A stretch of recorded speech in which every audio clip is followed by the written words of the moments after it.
अच्छे या बहुत अच्छे? बहुत अच्छे। तो बहुत अच्छे जो होते हैं उनके चेहरे पर हमेशा मुस्कान होती है। यस। तो मुस्कुराइए, देखिए कितना अच्छा लग रहा है। चलिए, अस्सलाम वालेकुम, नमस्कार। आवाज नहीं आ रहा है। मैंने बोला नमस्कार, राधे राधे, वगैरह वगैरह वगैरह वगैरह। क्या है? ETC, इत्यादि, अतिरिक्त, इसके अलावा भी, क्योंकि हम इंडियन हैं और इंडिया एक ऐसा देश है जहाँ पे करोड़ों देवी देवता बसे हुए हैं और हम में से सब लोगों के फेवरेट भगवान हैं और सब लोग अपने अपने भगवान को सबसे शक्तिशाली मानते हैं। है कि नहीं है? कोई हनुमान जी के भक्त होंगे? कितने लोग हैं? वाह, क्या बात है। कोई राम के भी भक्त होंगे? मतलब हर लोगों के अलग अलग फेवरेट भगवान हैं और सब लोग अपने भगवान को सबसे ज्यादा शक्तिशाली मानते हैं। है कि नहीं है? अब सोचिए, जब इतने सारे भगवान हैं और मैं अकेले क्या सबको संतुष्ट कर सकता हूं? क्या सबको खुश कर सकता हूं? क्या सिर्फ मेरे नमाज पढ़ लेने से क्या सारे भगवान खुश हो जाएंगे? अगरबत्ती दिखा देने से खुश हो जाएंगे? घंटा बजा देने से खुश हो जाएंगे? ऐसे वैसे ऐसे कर लेने से खुश हो जाएंगे? नहीं होंगे ना। तो मुझे ऐसे लगा ना कि सबको वगैरह वगैरह बोल देता हूं ताकि सब के सब खुश। और जब सब खुश होंगे तो मुझे क्या देंगे? दुआएं, आशीर्वाद। और जब दुआ और आशीर्वाद मिलता है तो आदमी सफल हो जाता है। और आप भी यहां सफल होने के लिए आए हैं और मैं भी सफल होने के ही लिए आया हूं। तो जब हम सफल के लिए आए हैं तो वगैरह वगैरह करने में क्या जाता है? मुझे लगता है कि नमस्ते प्रणाम पाती करने से अगर सफलता मिलता है, कामयाबी मिलता है, तो हर पल हर समय हर लोगों को प्रणाम पाती करना चाहिए। होना चाहिए, नहीं होना चाहिए? तो ये मेरा अपना चॉइस है। मैं ये नहीं कहता हूं कि आप भी करिए, क्योंकि आपको कामयाब होना है तो जरूर बातों को फॉलो करेंगे। नहीं अगर कामयाब होना है तो इस कान से सुन के इस कान से बाहर कर दीजिए। क्योंकि मेरा नाम ताज मोहम्मद है और मैं कुशीनगर डिस्ट्रिक्ट से, यूपी से बिलोंग करता हूं। और आप में से बड़े सारे ऐसे लोग होंगे जो किसी न किसी गांव से इस जगह पे आके काम को स्टार्ट किए होंगे। आज से लगभग इस इंडस्ट्री में मुझे काम करते हुए 13.5 साल से प्लस हो गया। 13.5 साल से मैं इस इंडस्ट्रीज में काम कर रहा हूं। और जब मैं पहली बार इस इंडस्ट्रीज में आया था तो मुझे एक मेरे दोस्त ने इस इंडस्ट्री से इंट्रोड्यूस करवाया था, परिचय करवाया था। मुझे बताया था कि एक ऐसा भी इंडस्ट्रीज है, एक ऐसा भी जगह है जहां पे आपके द्वारा देखे गए हर सपने पूरे हो सकते हैं थोड़ा मेहनत से। मुझे ऐसे लगा कि थोड़ा मेहनत करने से सपने पूरे हो सकते हैं, ऐसा कौन सा जगह है? मैं तो आज से पहले अपने बहनोई, चाचा, ताऊ, काका, फूफा, फुफेरे, भाई, मामा का लड़के को देखा बंबई, दिल्ली, लुधियाना, पंजाब, हरियाणा, चंडीगढ़, असम, सऊदी, दुबई जाते हुए और अपने सपने पूरा करते हुए। ये कौन सा ऐसा जगह है जहां पे आपके सपने थोड़ी मेहनत करने से पूरे हो जाएंगे? मैं थोड़ा सा अजीब सोच रहा था कि मेरे दोस्त ने जब बताया कि ताज, जितना मेहनत आप घर पे कर रहे हो, जो काम आप कर रहे हो, उस काम को करके सिर्फ पेट चला सकते हो, सपने पूरे नहीं कर सकते। दोस्तों, आपको जान के हैरानी होगी कि मैं जो ताज मोहम्मद आपके सामने आज खड़ा हूं, इतनी मान सम्मान, इतनी इज्जत मिली। आप में से कई सारे लोगों को ऐसा लग भी रहा होगा कि ये ताज सर बहुत बड़े आदमी हैं। बहुत बड़े नहीं है। आज से 15 साल पीछे मैं भी एक फुटपाथ पर बैठ के अंडा और पान बेचा करता था। अंडा और पान बेचने वाला इंसान आज कोट पैंट टाई पहन के आपके सामने मैक लेके अपने कामयाबी की राज सुनाने के लिए आया। अब आप सोचेंगे कि अंडा बेचने वाला बंदा मुझे क्या सिखाएगा। बिल्कुल सही सोचा आपने। मेरी क्या औकात कि मैं आपको कुछ सिखा पाऊं, लेकिन मेरी इतनी औकात थी कि जिस जगह पे मुझे मेरे अपलाइन ने लेके गए थे, मेरे एक दोस्त ने मुझे जहां बैठा के सिखाया था, उस समय मेरी समझ इतनी थी कि जो ये बोल रहा है वो चुपचाप सुन लेने की जरूरत है। मैंने चुपचाप सुना, जिसके वजह से आज मैं यहां हूं। और आज बड़े सारे लोग दूर बैठ के सिर्फ ये सोच रहे हैं काश मैं भी यहां होता। तो दोस्तों, मेरे में और उनमें बस इतना ही का अंतर है कि मैंने लोगों की बातें सुना और उस पर काम किया। आज आपकी भी बारी यही है, जहां मैं कल था वहीं आज आप बैठे हुए। उसी जगह पे मैं भी था। मुझे भी किसी ने समझाया था कि ताज, अगर आप इस इंडस्ट्री में कुछ बेहतर करना चाहते हो, कुछ सफलता हासिल करना चाहते हो, तो आपको अपने हॉट मार्केट से काम करना पड़ेगा। हॉट मार्केट क्या होता है? अपने लोग जिसको हम जानते पहचानते हैं, जो मेरे बातों पे ट्रस्ट करते हैं, मेरे बातों पे बिलीव करते हैं, विश्वास करते हैं। मैंने उन्हीं लोगों के साथ काम को स्टार्ट किया जो मेरे रिलेशन में थे, रिश्तेदार थे, दोस्त थे।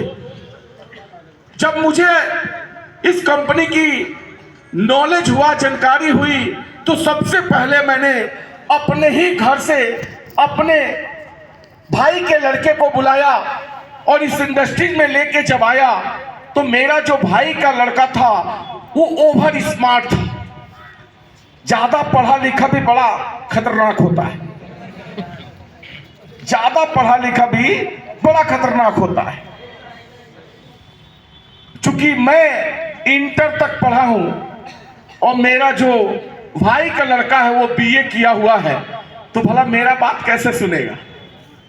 उसको ऐसा लग रहा था कि शायद मेरे अंकल गलत जगह पे चले आए हैं, इनकी बातें मुझे सुनना नहीं चाहिए। लेकिन बाप बाप होता है। मैं भी यही सोच लिया था कि चाहे कुछ भी हो जाए, मैं तुझे इस जगह पे काम तो करवाऊंगा ही। दोस्तों, उस समय मैंने अपने अपलाइन के कहे अनुसार उसको इंडस्ट्रीज में बुला तो दिया था, प्रेजेंटेशन दिखा भी दिया था, लेकिन वो प्रेजेंटेशन देखने के बाद से संतुष्ट नहीं था, असंतुष्ट था।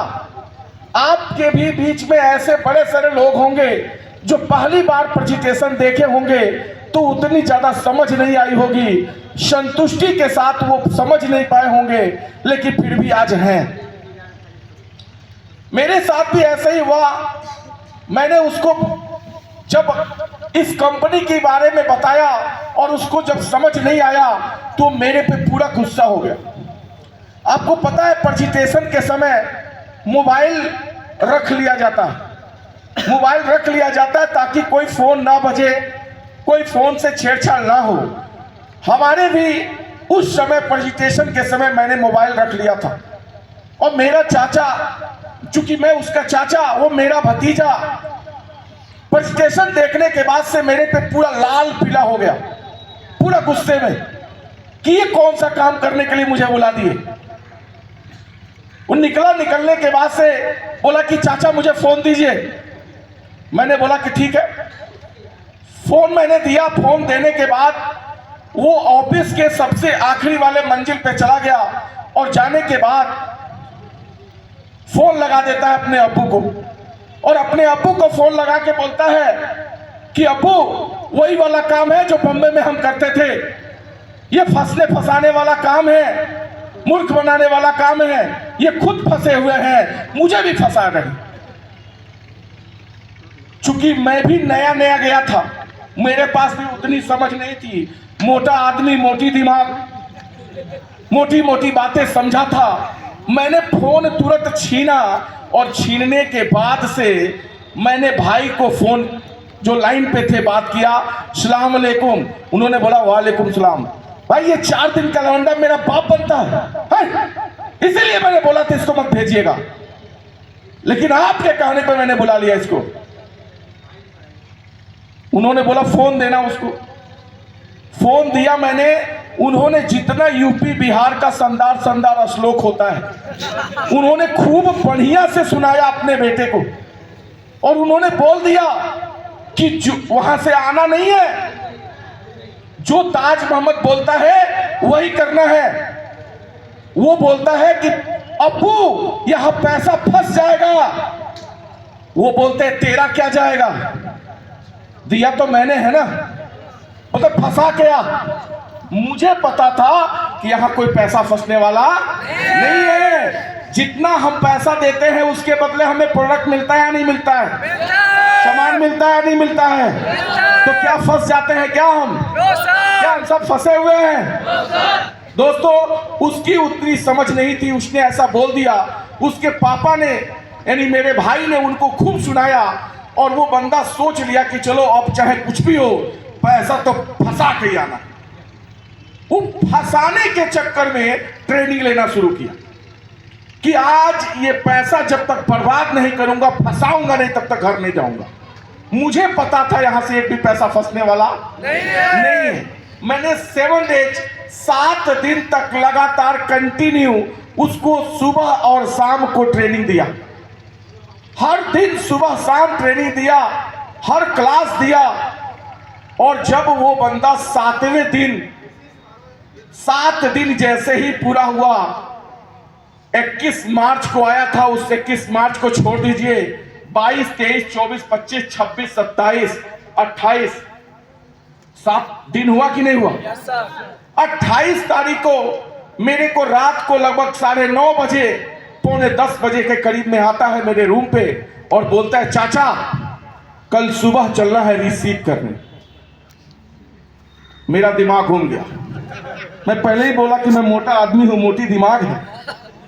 मेरा दिमाग इसलिए खराब हुआ कि मैंने तेरे को अप्रोचिंग कराया नहीं, मैंने तुझको बोला नहीं, तुमको कुछ कहा नहीं, मैंने सिर्फ एक ही चीज बोला था कि तुझे सिर्फ ट्रेनिंग लेना है, ट्रेनिंग लेना है, ट्रेनिंग लेना है।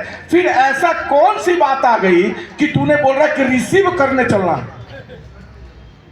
पूरा जितना मेरे पास समझ थी उस समय मैंने खूब बोला, यहां तक कि मैंने बोला तेरी मां, समझ रहे मेरी बात को, चूंकि मेरा भतीजा था ना तो उतनी तो थी ही मेरी को। मैंने ऐसे बोला, वो पूरी तरीके से गुस्से में आके बोलता है कि आप मेरे को फंसाएंगे तो हम नहीं फंसाएंगे। समझ रहे मेरी बात को, आप अपने रिश्तेदार को फंसाएंगे तो हम भी फंसाएंगे। चूंकि वो मेरा भतीजा था और वो जिसको वो बुलाया था उसका वो बहनोई था।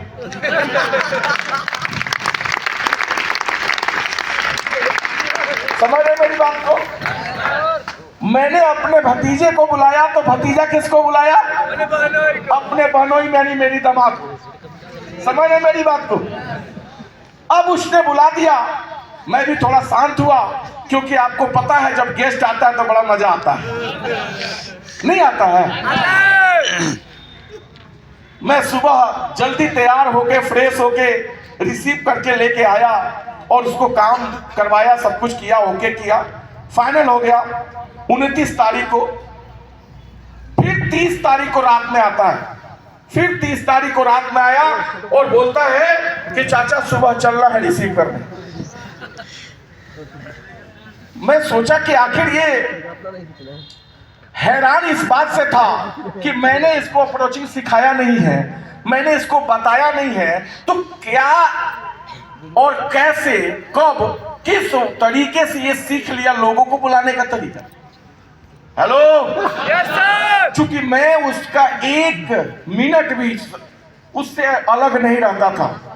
अगर वो खाना खाता था मैं साथ में होता था, सोता था मैं सोता था, वो यहां तक कि बाथरूम में लैट्रिन में जाता था तो मैं उसके लैट्रिन के बाहर खड़ा रहता था कि कहीं गलती से फोन ना ला कर ले।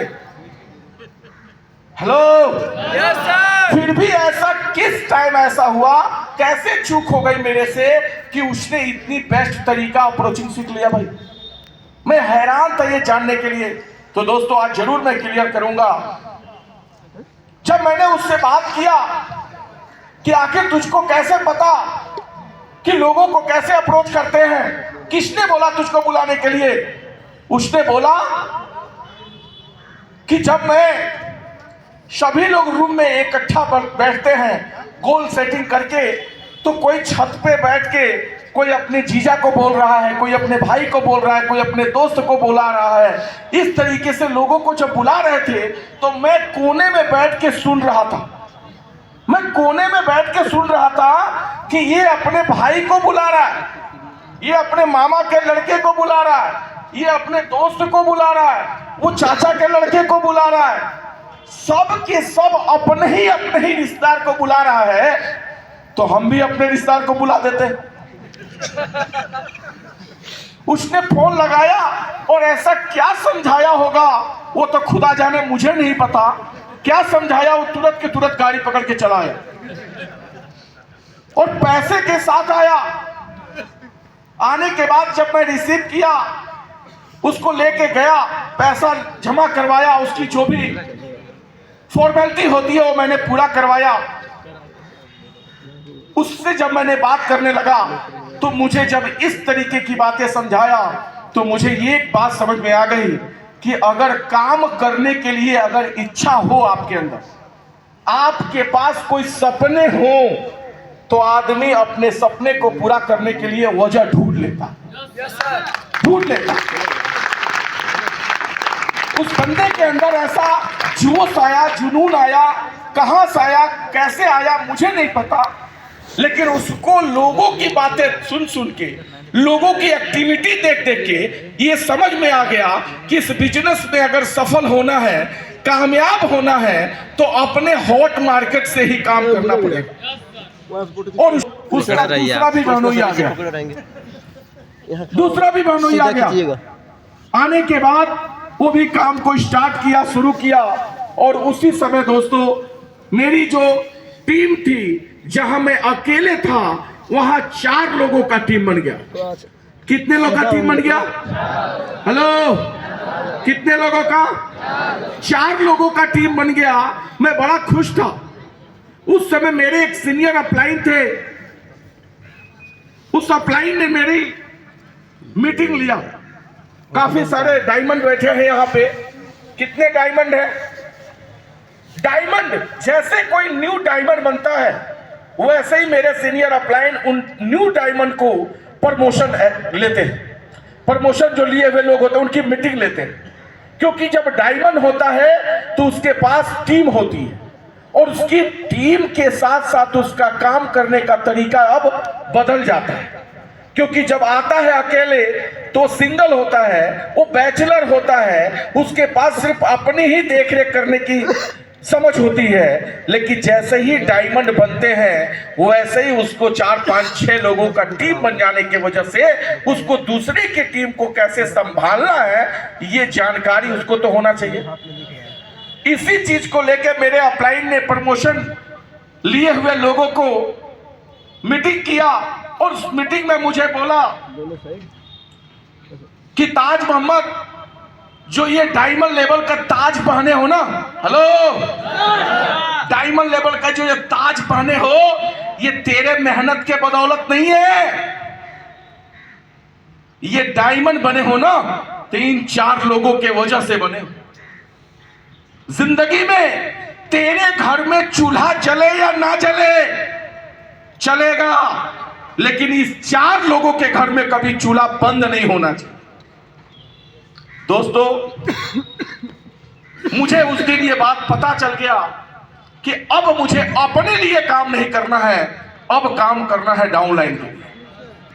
मैंने ये ठान लिया कि अब मुझे अपने प्रमोशन के लिए काम नहीं करना है, अब मुझे पैसा खुद नहीं कमाना है, अब अपने डाउनलाइन को कमवाना है, अपने डाउनलाइन को सफल करना है।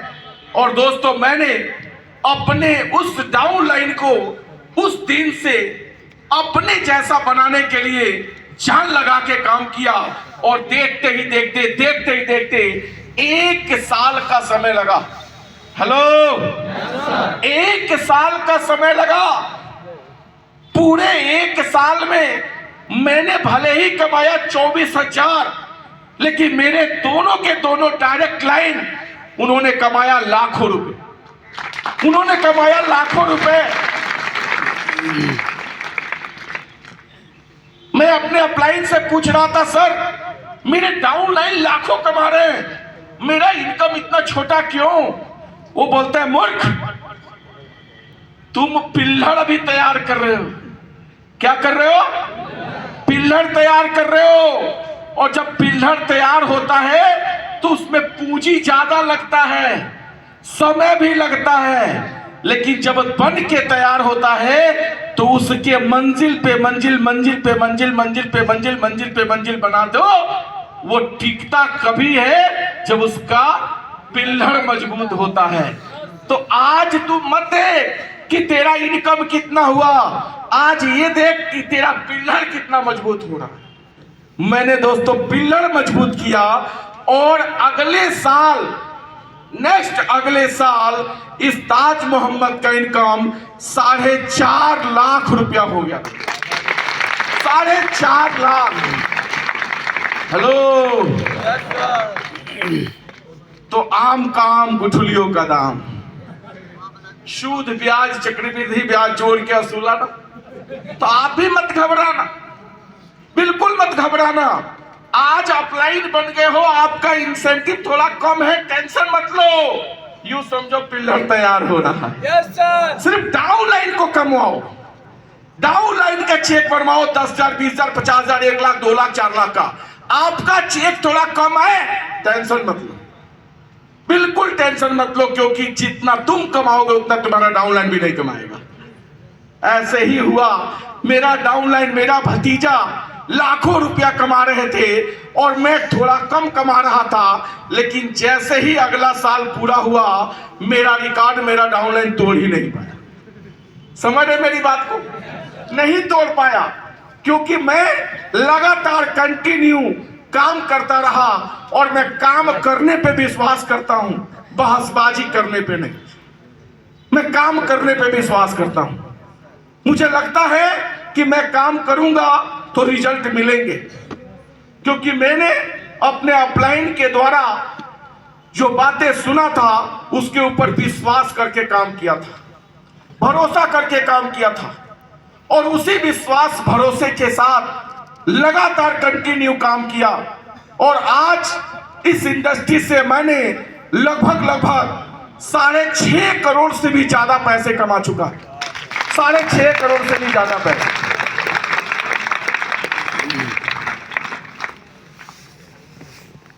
जब मैं ये बातें अपने उन लोगों को बताता हूं जो मेरे को उस शुरुआती दौर में बोलते थे कि तू फंस गए हो, तो ये आज बोलते हैं मेरे को तेरे ऊपर तो ऐसा डाउट था, लेकिन इतना जल्दी सक्सेस और कामयाब हो जाओगे मुझे पता नहीं था। मैंने बोला पता नहीं था तो बस आओ, सिर्फ फ्री में ज्वाइनिंग है, कुछ करना नहीं है, फ्री में ज्वाइनिंग है, आप आओ, आप भी मेरे जैसे लखपति बन सकते हो। वो बोलता है कि क्या करना पड़ेगा? मैंने बोला कुछ नहीं करना पड़ेगा, जो मैं कर रहा हूं वही तुम भी करना पड़ेगा। मैं लोगों से हाय हेलो करता हूं, तुम भी हाय हेलो करना। मैं लोगों से अप्रोच करता हूं, तुम भी अप्रोच करना। मैं चाय पीता हूं, तुम भी चाय पीना। मैं ब्रश करता हूं, तुम भी ब्रश करना। मैं नहाता हूं, तुम भी नहाना। मैं कपड़ा पहनता हूं, तुम भी कपड़ा पहनना। तो बोलता है ये कौन सा काम है, ये तो सब करते हैं। मैं बोला यही तो काम है। बाहर में लोग दांत साफ करते हैं, नहाते हैं, कपड़ा पहनते हैं, फिर भी कंगाल रहते हैं, लेकिन SHPL में कोई दांत साफ करता है तो लखपति बन जाता है।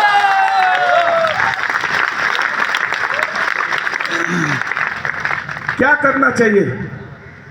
दांत साफ करना चाहिए या नहीं करना चाहिए? दांत साफ करना चाहिए या नहीं करना चाहिए? होना चाहिए नहीं होना चाहिए? नहाना चाहिए नहीं नहाना चाहिए? आना चाहिए। बिल्कुल मत नहाइए। नहा लेंगे तो लखपति बन जाएंगे। नहाना चाहिए, यस सर। खुद नहाइए और अपने अड़ोसी और पड़ोसी के भी नहवाइए, क्योंकि खुद कामयाब होने से मजा नहीं है जब तक आपका अड़ोसी और पड़ोसी ना कामयाब हो, क्योंकि गाना तो वही गाएगा ना। हेलो, चर्चा का विषय आप कब बनेंगे? जब आपका अड़ोसी पड़ोसी कमाता रहेगा। समझ रहे बात को? वही तो चौराहे पे जाके आपके बारे में बात करेगा। हाँ यार, मैं एक दिन समझता था कि बड़ा निकम्मा है ताज मोहम्मद, खाली अंडे बेचता है, लेकिन हाँ कंपनी में ज्वाइनिंग का किया, SHPL में साला करोड़पति बन गया। तो जब 4 लोग सुनेंगे तो क्या कहेंगे कि SHPL है क्या? SHPL एक मौका है, आइए और अपने आप को लखपति और करोड़पति बनाइए। समझ रहे मेरी बात को? Yes sir. तो आप लोगों के पास भी ये मौका मिला है, आपके भी अपलाइन ने आपको इस मौके को दिया है। इस मौके का बिल्कुल ही फायदा उठाइएगा, क्योंकि मौका बार बार मिलता नहीं है। मौका बार बार नहीं मिलता है। हर इंसान के जीवन में मौका एक बार जरूर आता है। अगर वो मौके को पहचान ले तो वो सक्सेस और कामयाब हो जाता है।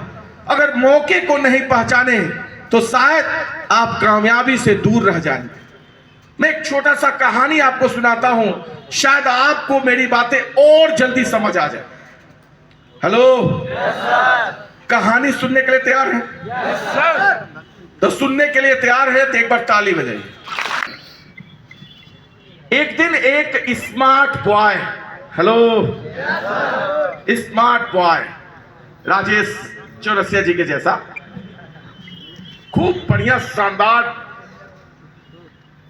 कोट पैंट टाई पहन के अच्छे तरीके से परफ्यूम मार के जा रहा था किसी रास्ते से।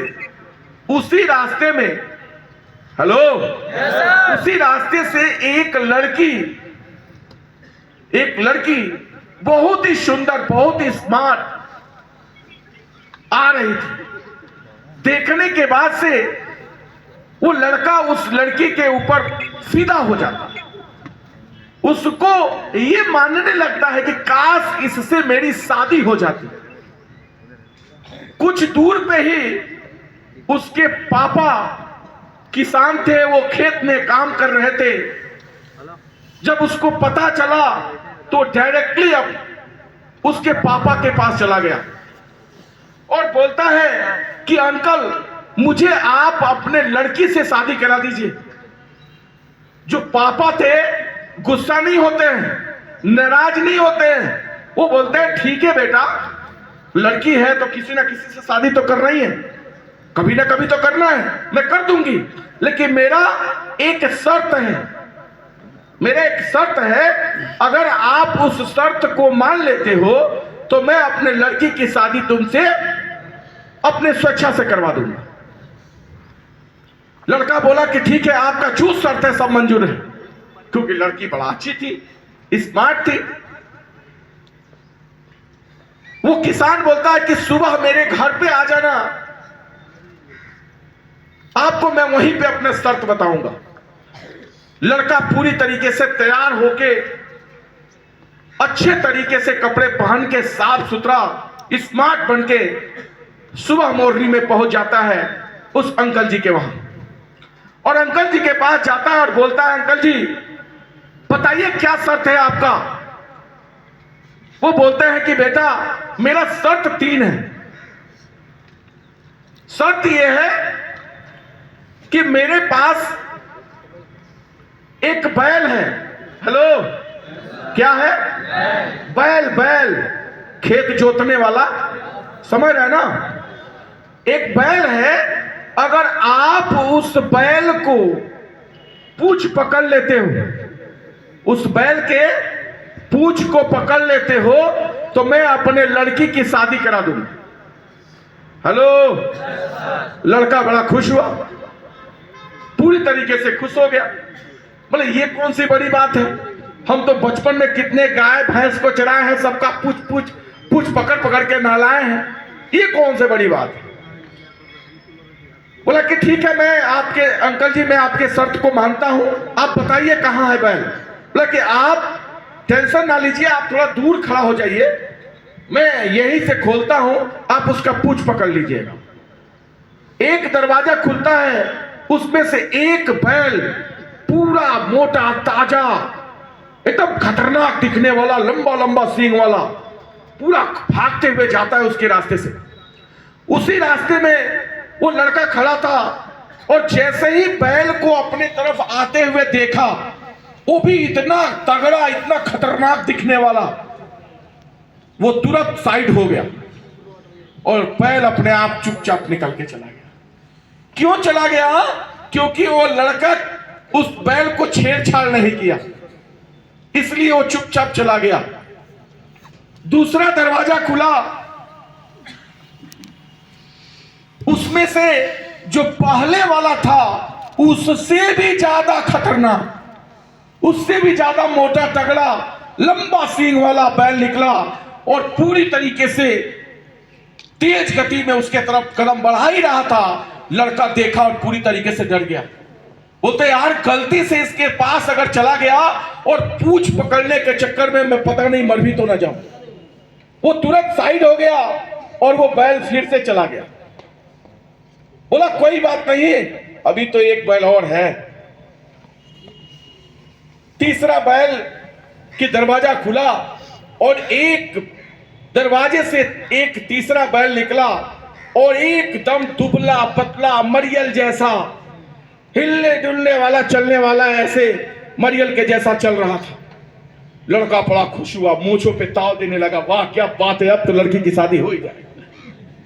पूरी तरीके से खुश था।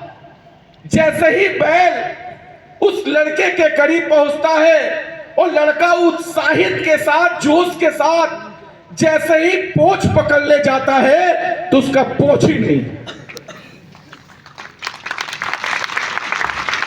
उसका पोंछ ही नहीं है। तो क्या हुआ? शादी हो गई? हो गया शादी? क्यों नहीं हुआ? क्योंकि उसने अपने शर्त को पूरा नहीं किया। शर्त तो एक ही था कि अगर पूंछ पकड़ लोगे तो लड़की की शादी तुमसे करा दूंगा। मेरे दोस्त, आपके सामने भी जिस तरीके से वो बैल था पहला, उसी बैल को पकड़ने के लिए अगर वो लड़का चाहता, हो सकता है कि वो बैल लात मारता तो उसका पैर टूट जाता, मुंह फूट जाता, हाथ टूट जाता, अंतोगत्वा पूंछ तो पकड़ ही लेता। अगर वो पूंछ पकड़ लेता तो क्या लगता, कामयाब होता या नहीं होता? सफलता मिलती या नहीं मिलती? लेकिन उसने उस मौके को गंवा दिया। दूसरा मौका आया, उसको भी गंवा दिया, और तीसरा मौका भगवान तो देते ही नहीं है। ठीक उसी तरीके से हमें भी अपने लाइफ में जब भी कभी किसी को अप्रोच करते हैं, हेलो, तो इस बात का ध्यान रखें, ये सोच के ना डरें कि उसको बोलूंगा तो पता नहीं वो आएगा कि नहीं आएगा, पता नहीं मेरी बातें सुनेगा या नहीं सुनेगा। अरे वो तो, उसके पापा तो बहुत पैसा कमाते हैं, अरे उसके पापा तो सरकारी जॉब करते हैं, अरे वो तो MBA है, वो तो BCA किया हुआ है, वो तो डिप्लोमा किया हुआ है, वो तो BTech किया हुआ है, वो भी नहीं मेरे बात कैसे सुनेगा। गलत हो सकता है वो आपके ही फोन का इंतजार करने के लिए बैठा हो। क्या पता भगवान आप ही को मौका देने के लिए बोले हो। क्या आपके माथे पे लिखा है कि फला फला आदमी को अप्रोच करूंगा तो मैं कामयाब हो जाऊंगा? लिखा है क्या? तो हम ये सोचते क्यों है कि वो बड़ा पढ़ा लिखा है इसलिए नहीं आएगा। मेरे नजरों में जो कुछ भी आते हैं सबको अप्रोच करो, सबको दो मौका। जिसके पास मौका का लाभ लेने का समय आ गया होगा वो मौके का फायदा जरूर उठाएगा। और मेरे साथ भी ऐसे ही लोगों ने किया। अगर मेरे दोस्त ने मुझे नहीं बुलाया होता तो ये ताज मोहम्मद आज भी अपने चौराहे पे बैठ के रोड के किनारे अंडा और पान बेच रहा होता। हो सकता है कि मैं अंडा बना रहा था, आज थोक विक्रेता बन गया होता। हो सकता है कि जहां मैं डेली का 100, 200, 300 कमा रहा था, अब डेली का 2, 3, 4 हजार कमाने लगता। हो सकता है, लेकिन क्या 4 लाख 5 लाख कमा सकता था? क्या कमा सकता था? क्या नहीं। आज भी मेरे बड़े सारे रिश्तेदार सऊदी दुबई में हैं। वो ये सोचते हैं कि आखिर ताज वहां करता क्या है। जब देखो तब मीटिंग में कोट पैंट पहन के हाय हेलो करता है, स्टेटस लगाता है, फोन पे रहता है, और जब भी देखो तो वो कहीं ना कहीं विदेश का टूर कर रहा होता है। आखिर ये कमर करता क्या है? आज तक उनको ये नहीं पता चला हम करते क्या। मैं भी यही चाहता हूं कि उनको कभी ना पता चले कि मैं करता क्या, क्योंकि उनको पता चल जाएगा तो फिर वो तो यहां आ जाएंगे। तो क्या ऐसे लोगों को हम लोग यहां लाना चाहते हैं? क्या हम तो उनको यहां लाना चाहते हैं जो मेरे बातों को सुन के संतुष्ट होकर मेरे साथ काम करने के लिए तैयार हो रहे हैं। समझ रहे मेरी बात को? तो आप या हम अपने टीम के साथ रिलेशन बना के काम करें, टीम में यूनिटी बना के काम करें, तालमेल के साथ काम करें। अगर तालमेल गड़बड़ हुआ, अपलाइन डाउनलाइन के साथ तालमेल गड़बड़ हुआ, तो टीम क्लैप्स हो जाते हैं, टीम टूट जाते हैं, बिखर जाते हैं। क्या कोई भी अपना टीम बिखराना चाहेगा? टीम टूटते कैसे हैं? सिर्फ आपकी छोटी छोटी गलतियों की वजह से। आप अपनी गलतियों को एक्सेप्ट करिए और उसको दूर करके फिर से दोबारा अपने टीम पे काम कीजिए, आपकी टीम ग्रोथ करेगा। मैं क्यों ऐसी बातें कर रहा हूं? क्योंकि मेरे पास भी ऐसे ही एक दिन थोड़ी थोड़ी गड़बड़ी चीज आ गई। पैसा जब आता है ना, पैसा, हेलो, तो दिमाग काम करना भी बंद कर देता है। मेरा पहली बार जब 55,000 का इंसेंटिव बना था, हेलो, कितने का? 55,000 रुपए का जब इंसेंटिव बना था पहली बार, तो मैं किसी को कुछ समझ ही नहीं रहा था। क्योंकि जब पैसा आता है ना, तो दो चीज मुफ्त में चले आता है, ईगो और बदतमीजी। मेरे लिए दोनों आ गए थे। 55,000 कमा रहा था, मुझे लगा कि जितने भी लोग यहां बैठे हैं मेरे टाउन में, अगर वो क्लास नहीं जाते हैं तो मैं उनको 2 थप्पड़ लगा देता था, ट्रेनिंग में नहीं जाते हैं तो उनको गालियां सुना देता था। क्यों जानते हैं? 1 महीना पहले उनका बहुत शानदार काम करता था, मैं उनके रिलेशन के साथ अपना रिलेशन जोड़ के काम करता था। लेकिन जैसे ही मेरे पास 55,000 आया, आ गया ईगो। मैं किसी को समझना ही भूल गया। और मैं ये बातें इसलिए समझा रहा हूं क्योंकि मेरे को ही अकेले 55,000 नहीं आएगा। यहां बैठे हुए एक एक लोगों को पैसा आने वाला है, और ये पैसे तभी आएंगे जब आप अपने डाउनलाइन के साथ रिलेशन अच्छा बना के रहेंगे। मैंने भी रिलेशन बना के काम किया, और उसके वजह से आज ये सब कुछ मिल पाया जो आज हमें इस मान सम्मान के लिए आप यहां बुलाए हैं। इसका हकदार मेरी मेहनत रहा, मेरे अपलाइन की बताई हुई रास्ते पे चल के वो कामयाबी मिला। आपको भी आपके अपलाइन फॉलो कर रहे हैं, उनकी बातों को सुने, उस पे काम करें और अपने टीम के साथ रिलेशन तालमेल बना के काम करें। तालमेल गड़बड़ नहीं होना चाहिए। बस एक छोटा सा कहानी सुनाता हूं और उस कहानी के बाद आपसे विदा लेता हूं, और फिर मौका मिलेगा तो मैं दोबारा आपके सेंटर पे आके बात करूंगा, कुछ नए टॉपिक के साथ, कुछ नए शब्दों के साथ दोबारा मैं आपसे बात करूंगा। कहानी है दोस्तों, 3 दोस्तों का, बड़ा कमाल की कहानी है। आप लोग जरूर सुनिएगा, जरूर समझिएगा, क्योंकि ये कहानी नहीं आपके टीम के बढ़ाने के लिए बहुत ज्यादा कारगर साबित होगा। 3 दोस्त थे और तीनों दोस्त में बड़ा मेल जोल था। हेलो, तीनों दोस्त में बड़ा मेल जोल था, बड़ा अच्छा रिलेशन था, बड़ा तालमेल था। तीनों दोस्त में एक जो सीनियर दोस्त था, सीनियर होता है ना एक आदमी थोड़ा सा जो जिसकी बातें सब लोग मानते हैं। 3 दोस्त थे और तीनों दोस्त का नाम था। तो वो आदमी वाले दोस्त नहीं थे, हमारे और आपके जैसे दोस्त नहीं थे, वो जानवर वाले दोस्त थे। तीन दोस्त थे, एक का नाम था झबरा और एक का नाम था करियवा। हेलो, एक का नाम था झबरा और एक का नाम था करियवा और एक का नाम था चितकबरा। क्या नाम था? चितकबरा। जो झबरा था ना, झबरा वो सबका बॉस था, वो सबका बॉस था। और चितकबरा और करियवा दोनों उसकी बातों को बड़ा अच्छे से फॉलो करते थे, बात को मानते थे। हेलो, तीनों दोस्त में तालमेल था और उस तालमेल के वजह से झबरा कुत्ते ने बोला कि एक बार यार, इतना दिन हो गया स्वादिष्ट खाना खाए, एक बार पता तो करो कि स्वादिष्ट खाना है कहां, कहीं शादी विवाह है किसी के घर। तो चितकबरा बोलता है अच्छा मैं पता करके आता हूं। वो गया और आसपास के गांव में पता किया तो पता चला कि कल के डेट में फला के लड़की की शादी है, बारात आने वाली है और वहां पे पूरी पकवान बनने वाला है, अच्छे अच्छे स्वादिष्ट खाना बनने वाला है। वो आया और झबरा से और करियवा से बोलता है कि कल एक शादी है, उसमें बहुत अच्छे अच्छे खाना बनने वाले हैं, मैंने सुना।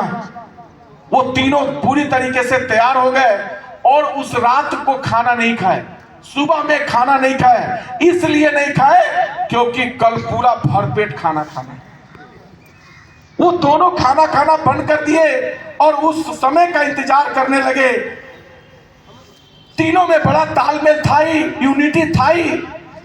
उसमें से झबरा ने बोला, अगले दिन जब समय आया शादी का, क्योंकि भूख से तड़फड़ा रहे थे, पेट में चूहे कूद रहे थे, झबरा ने बोला कि चितकबरा जाके देख के आ, खाना बन भी रहा या नहीं, कि ब्याह शादी टल गया। समझे बात को? चूंकि भूख लगा था, उसने भेजा और उसने गया तो जाके देखता है कि भंडारी वहां खाना वाना बनाने के लिए सामान वामान रख रहा है। आया और बोलता है कि अब पकवान चल बनाने के लिए तैयारी हो रहा है। अच्छा, कितना समय और लगेगा? लगता है 1 घंटा और लगेगा। बोला तैयार हो गया। 1 घंटे के बाद फिर से दोबारा बोलता है झबरा चितकबरा से, जाओ थोड़ा देख के आओ क्या क्या बना है। चितकबरा जाता है और देखता है कि वहां पे काफी सारे पकवान बन के तैयार हुए हैं। उसका जो स्मेल था, खुशबू था, बड़ा अच्छा लगा और वो धीरे धीरे महकते महकते महकते महकते वहां तक पहुंच गया जहां पे भोजन था। जैसे पहुंचा, उस देग में मुंह डाल के जैसे खाने जा रहा था, वैसे निगाह पड़ जाता है हलवाई का, जो खाना बना रहा था। उस हलवाई ने, उसके पास था कुछ अगल बगल में मारने वाला तो था नहीं, दिखा नहीं। उसने जो आग में चैली लगाते हैं ना, आग में, उसी को उठाया और तेज दमादम वो कोई कोई कोई करते हुए भागते हुए जाता है और अपने सरदार के पास, अपने दोस्तों के पास बोलता है क्या हुआ? अरे सर बहुत मजा आया, खाना खा लिया क्या? अरे सर मत पूछिए, खाना बहुत मजा आया। अब ये दिमाग खराब हो रहा है क्योंकि पेट तो इसका ऑलरेडी भूख से तड़प रहा है और ये बोला बड़ा मजा आया। बोला क्या मजा आया? ना बहुत मजा आया। करियवा तू जाके देख क्या तो क्या इसको मजा आया। करियवा भी चला गया। करियवा जाता है और देखता है कि चारों तरफ खाना बना हुआ है। अब भला कौन किसी को बुलाता है, पहले खुद खा ले फिर देखा जाएगा। कुत्ते का जात।